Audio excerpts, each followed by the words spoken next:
Fala galera, beleza? Aqui quem fala, tá? Sejam muito bem-vindos a mais um vídeo aqui no meu canal. Isso mesmo, galera, então já vai deixando seu like, se inscreva no canal e ativando o sininho. E aí galera, beleza? Aqui que fala, Arthur, bem-vindos a mais um vídeo aqui no canal. Bom, rapaziada, mais um react diferente aqui pra vocês, né, gente? De um cara contando a história do Five Nights at Freddy's. E também é uma série nova, galera. Então bora começar. Bora. Eu já assisti esse cara? Gente, não assusta a galera, ele coloca a gente, o Bora assustando A galera. É a galera. Então bora.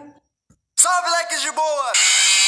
Você provavelmente já conhece o jogo Five Nights at Freddy's, mas será que você sabe a história por trás do jogo? O Five Nights at Freddy's. Será que você sabia que esse jogo pode ter sido baseado em fatos reais? O vídeo de hoje trata de uma teoria sobre a história de Five Nights at Freddy's, uma teoria elaborada pelo canal The Game Theorists, um canal americano que trata de teorias sobre jogos de videogame. Todos os créditos acerca da teoria deste vídeo são do canal The Game Theorists. Vamos à teoria. Five Nights at Freddy's é um jogo que coloca o jogador na pele de um segurança de uma pizzaria com bonecos eletrônicos temáticos que tocam e cantam para o entretenimento do seu público. Existem 4 robôs que são a atração principal do local. São eles Freddy, Chica, Bonnie e Foxy. Por questões de manutenção dos robôs, os donos do estabelecimento deixam eles vagando pela pizzaria durante a noite. E o segurança do estabelecimento que vigia as câmeras de segurança deve tomar cuidado para que esses mesmos robôs não entrem na sua sala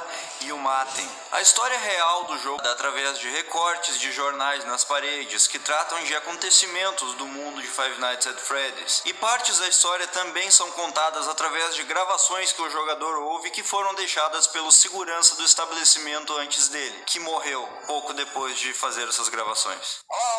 Ué? Mas já que te escreveu?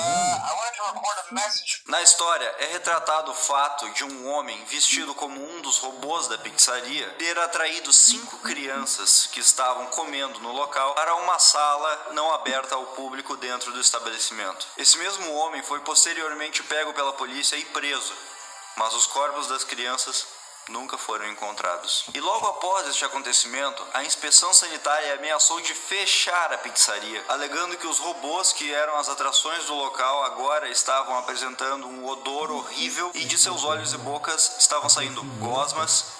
Inventou-se na internet um rumor muito forte de que os corpos das crianças que estariam mortas foram escondidos dentro dos animatronics. E há também a teoria de que os corpos das crianças não estão nos animatronics, mas sim os seus espíritos comandam os robôs, fazendo-os atacar o segurança. Mas o problema é, como desapareceram 5 crianças e nós só temos 4 robôs de inimigos? Bem, nós não temos só 4. Existe um 5º inimigo mais tenebroso, mais assombroso que todos os outros 4. Os fãs do jogo o apelidaram de Golden Freddy. O Golden Freddy é um robô que possui as mesmas características físicas de Freddy, com exceção de que sua pele é dourada e seu olhar é muito mais aterrorizante. Enquanto os outros robôs não conseguem atacar você se as portas da sua sala de segurança estiverem fechadas, o Golden Freddy consegue entrar dentro da sua sala, independentemente se elas estiverem abertas ou fechadas.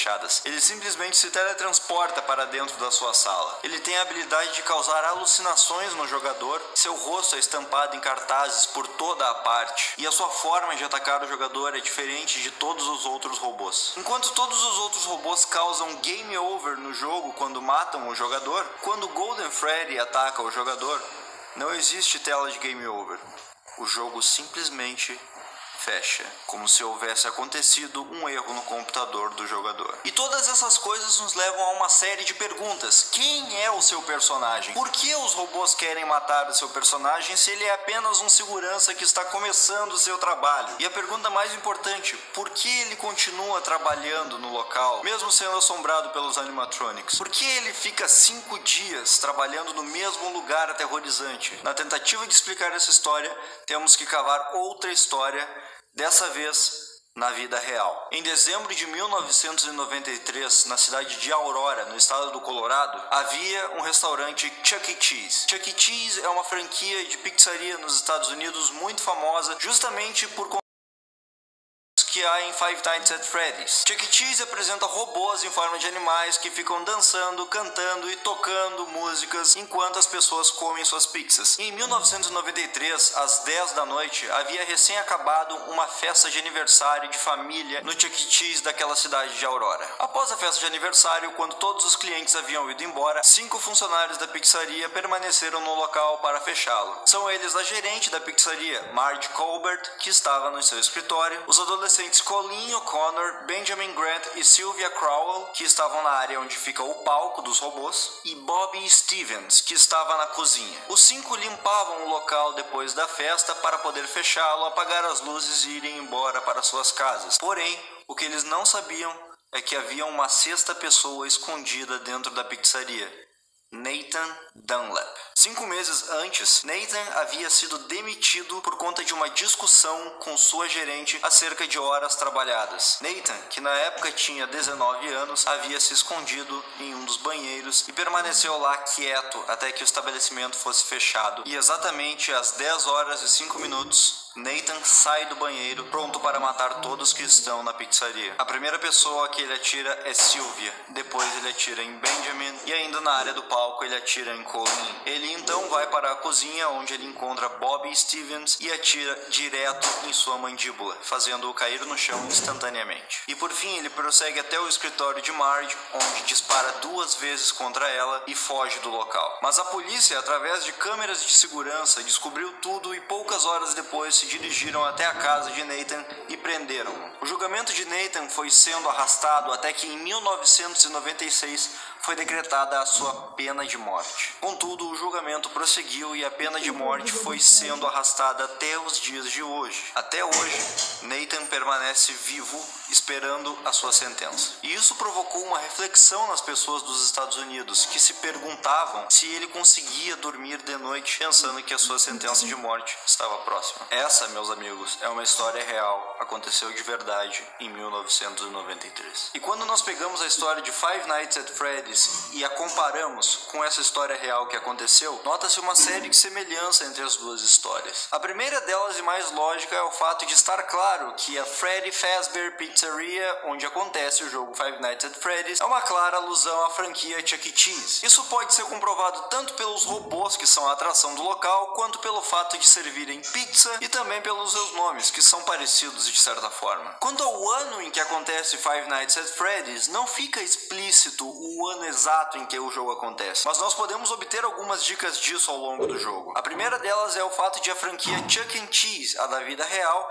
ter tido seu ápice nos anos 80, em que era tudo uma novidade e que seus jogos arcade estavam em alta. Com a chegada dos videogames de casa, os arcades entraram em declínio e o Chuck E. Cheese entrou em declínio também. A pizzaria Freddy Fazbear do jogo Five Nights at Freddy's está passando por momentos de dificuldade em que o seu público está ficando cada vez menor e que ela está quase fechando. Então, com essa informação é seguro estipular uma data em torno de final dos anos 80 e início dos anos 90. Mas a melhor prova de todas é o cheque que você recebe ao completar as 5 noites. No final do jogo, o jogador é presenteado com um cheque de $120. $120 dividido pelas 5 noites dá um total de $4 por hora, que é um valor que hoje em dia estaria abaixo do salário mínimo nacional estipulado nos Estados Unidos. Mas vamos considerar outros anos. Em 1990, o salário mínimo nos Estados Unidos era de $3,80. O salário mínimo aumentou para $4,25 e em 95 estava estipulado em $5 por hora. Por essa lógica, poderíamos dizer que o jogo se passa em 1990, mas temos que incluir nesse valor as taxas, os impostos que os americanos pagam. Portanto, pode-se dizer que nesse escopo do salário mínimo, o jogo Five Nights at Freddy's se passa entre 1991 e 1995. E um detalhe: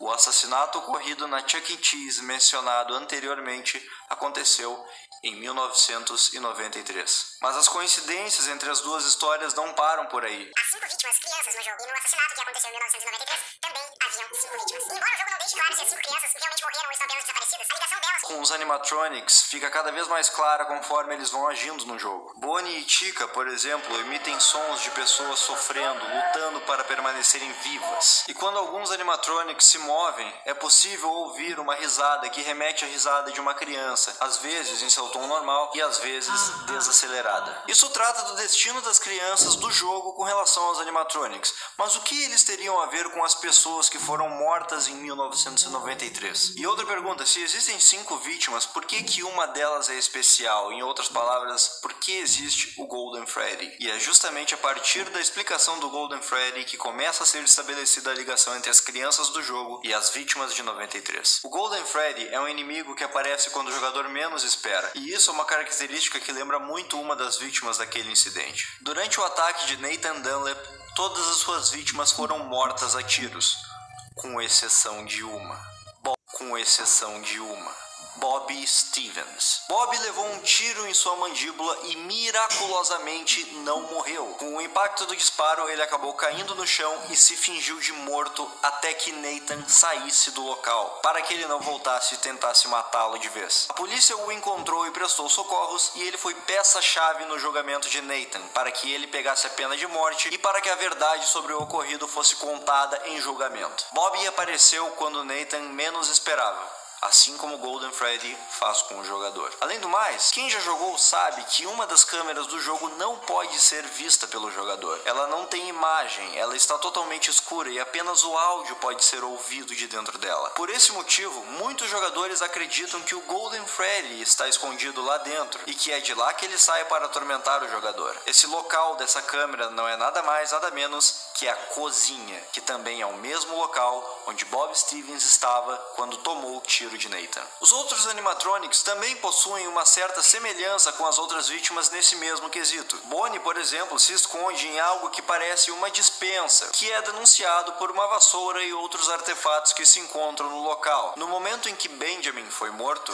ele estava passando aspirador de pó no chão. Já o robô Foxy permanece o tempo todo escondido atrás das cortinas, o que lembra bastante o caso de Marge, que estava escondida em seu escritório durante o ataque. A robô Chica passa na frente do banheiro para atacar o jogador. Curiosamente, Sylvia, no momento do ataque, estava próxima ao banheiro. Já a relação de Fred e Colleen não é tão explícita quanto as outras, mas é curioso o fato de Fred, que é um robô presumidamente masculino, usar como esconderijo o banheiro feminino. Talvez isso seja para remeter o fato de Colleen ser uma menina. Mas talvez Fred não referencie a Colleen e sim a Nathan, pois Fred estava escondido no banheiro da mesma forma que Nathan havia se escondido no banheiro em 93. Aliás, a semelhança entre Fred e Nathan não para por aí. Quando Fred está escondido na cozinha e também quando a energia da pizzaria acaba e ele está prestes a matar o jogador ouve um jingle, uma musiquinha que Fred toca antes de matar sua vítima.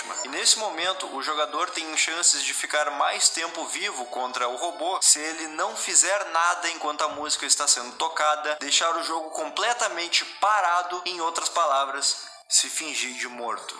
Assim como o Bob fez. O jogador estará enganando Freddy, se fingindo de morto, assim como o Bob fez naquele incidente. Por essas e outras, é inegável que o jogo e o acontecimento de 1993 possuem não necessariamente ligações, porque não há como nós comprovarmos elas até que o criador do jogo se pronuncie, mas as semelhanças estão aí e são inegáveis. No final das contas, a teoria do canal The Game Theorists é a seguinte: você, jogador que está controlando a segurança da Freddy Fazbear's Pizzaria, é o assassino das 5 crianças. Você é a representação de Nathan Dunlap no jogo Five Nights at Freddy's, um ex-funcionário que quer buscar vingança contra aqueles que o demitiram. No dia 7, que é um dia extra que os jogadores podem jogar, aumentando a dificuldade dos animatronics, o jogador é demitido. E os motivos são falta de profissionalismo, mexer com os robôs e odor. Mexer com os robôs pode ser interpretado tanto quanto você vestir uma roupa de robô e ludibriar as crianças para a sala, ou pode ser também pelo fato de você ter escondido os corpos delas dentro dos animatronics, o que provocaria justamente o odor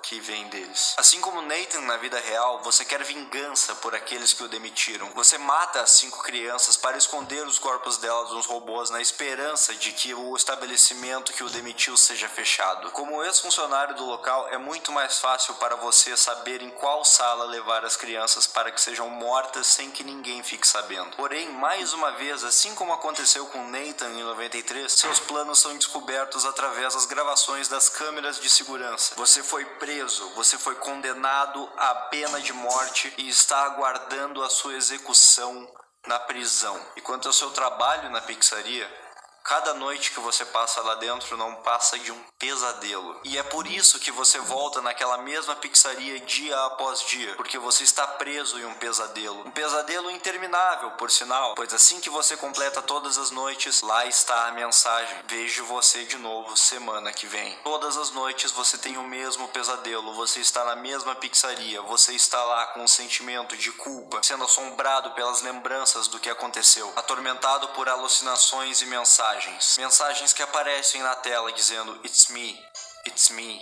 sou eu. Isso porque é você, o assassino é você. Você matou aquelas crianças. E agora aquelas mesmas crianças perseguem você nos seus pesadelos. E é por isso que o seu trabalho é da meia-noite até às 6 da manhã, porque você está em um pesadelo, você está dormindo durante a noite. Essa é a teoria macabra por trás de Five Nights at Freddy's. Mas hey, como diz o canal The Game Theorists, that is just a theory. Reforçando, a teoria e todos os créditos dela são do canal The Game Theorists. Eu fiz aqui nesse vídeo uma tradução resumida dela para o português. Espero que tenham gostado. Cliquem aqui para ver a nossa gameplay do jogo Five Nights at Freddy's, que saiu há alguns meses e inclusive me provocou uma certa lesão corporal. Muito obrigado por terem assistido. Por favor, peço que se inscreva no canal se não for inscrito. Curta a nossa página no Facebook, nos siga no Twitter. Um abraço e bons sonhos. Chegou o carnaval de ofertas na Tempolar. Galera, sim. Bom, rapaziada, eu vou finalizando esse vídeo aqui. Muito obrigado, falou e fui. Tchau.